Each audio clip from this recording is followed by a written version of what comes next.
ফরিদপুরে তৈরি হতে যাচ্ছে এক নতুন গ্রাম, যার নাম রসিকনগর। আপনারা যারা ফরিদপুরে আছেন তারা নিশ্চয়ই ইতিমধ্যে এ সম্পর্কে অবগত হয়েছেন। গ্রামে তো আমরা অনেকেই থেকেছি, কিন্তু একটি নতুন গ্রাম কিভাবে ধীরে ধীরে গড়ে ওঠে সেটি কাছ থেকে দেখা সত্যিই অন্যরকম একটা অভিজ্ঞতা। আজকের ভিডিওটি সাজানো হয়েছে 257% জায়গা জুড়ে বিস্তৃত এই সম্ভাব্যময় রসিকনগরকে ঘিরে। এই জমিটির লোকেশন হচ্ছে ফরিদপুর সদর থানার অন্তর্গত অম্বিকাপুর ইউনিয়নের ভেতরে, তালতলা বাজার থেকে মাত্র 10 মিনিট সামনে এবং মহুয়া বাজার থেকে 5 মিনিট আগে। আজাহার মন্ডল রাঙ্গির পাকা রাস্তার সংলগ্ন এই এলাকায় পরিকল্পনা অনুযায়ী থাকছে নিজস্ব মসজিদ, বাজার ব্যবস্থা এবং উন্নত যোগাযোগ সুবিধা। এই যে জায়গাটা দেখছেন, এই জায়গাটা জুড়ে তাদের মসজিদ তৈরি করা হবে। এছাড়াও কিছুটা সামনে এগোলেই এখানে বাজার তৈরি করা হবে, যেখান থেকে রসিকনগরের মানুষ বাজার করতে পারবে। ইতিমধ্যে বেশ কিছু জমি বিক্রি হয়ে গেছে, যা এই প্রকল্পের প্রতি মানুষের আগ্রহের প্রমাণ দেয়। বর্তমানে অল্প কিছু সংখ্যক প্লট বাকি রয়েছে, তার মধ্যে রাস্তার সাথে একদম সংলগ্ন এই আকর্ষণীয় জমিটি এখনো কিন্তু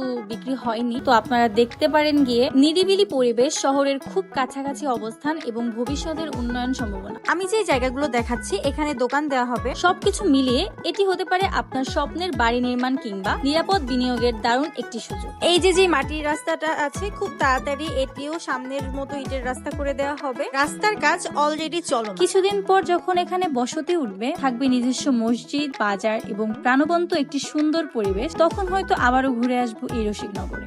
বিস্তারিত তথ্য জানতে স্ক্রিনে দেওয়া নাম্বারে যোগাযোগ করতে পারেন। তার সাথে কথা বললে জমির সম্পর্কে সবকিছু ইন ডিটেইলস জানতে পারবেন। যতদূর জানি এই জমির সঠিক কাগজপত্র সবই আছে। ফরিদপুরের মধ্যে যারা জমি কিনতে চাচ্ছেন তারা কিন্তু অবশ্যই এই জমিটা দেখতে পারেন। আশা করি আপনাদের সবারই খুব ভালো লাগবে। তো আজকের ভিডিও এই পর্যন্তই। ভালো থাকবেন সবাই, সাথে থাকবেন আমার। Tata bye bye, tata.